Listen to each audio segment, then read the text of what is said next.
السلام علیکم۔ مزید ویڈیوز کے لیے پختونخوا چینل کو سبسکرائب کیجیے گا۔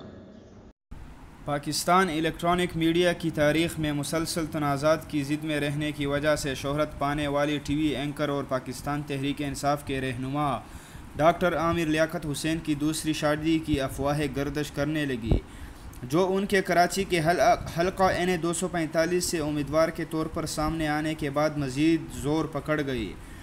عامر لیاقت کی دوسری شادی کے حوالے سے مختلف دستاویزات بھی منظر عام پر آئی ہیں، تاہم وہ کراچی میں حالیہ پریس کانفرنس کے دوران ایک سوال کے جواب میں دوسری شادی کا انکار کر چکے ہیں اور انہوں نے الیکشن کمیشن میں جمع کرائے گئے کاغذات نامزدگی میں زیر کفالت افراد میں بھی دوسری شادی کا اندراج نہیں کیا ہے۔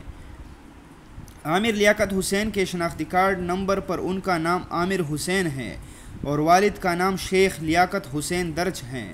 ان کی دوسری شادی کے حوالے سے دستاویزات منظر عام پر آئی ہیں۔ ان دستاویزات کے مطابق عامر لیاقت حسین کی دوسری اہلیہ سیدہ توبہ انور، جنہوں نے عامر حسین سے نکاح کے بعد شناختی کارڈ پر شوہر کے نام کی جگہ عامر حسین کا نام درج کرایا ہے۔ نادرا کی صارفین کی فراہم کی گئی سہولت کے مطابق کسی بھی خاتون کا شناختی کارڈ نمبر 7000 پر بھیجا جائے تو اگر وہ شادی شدہ خاتون ہے تو نادرا کی جانب سے موصول ہونے والے میسج میں ان خاتون کے شوہر کا نام بتا دیا جاتا ہے۔ دنیا نیوز کو ملنے والی معلومات کے مطابق سیدہ توبہ نجی ٹی وی چینل میں 4 سال تک اسسٹنٹ منیجر کوآپریٹو افیئرز کے طور پر منسلک رہ چکی ہیں۔ عامر حسین سے ان کا نکاح چند ماہ قبل ہوا تھا۔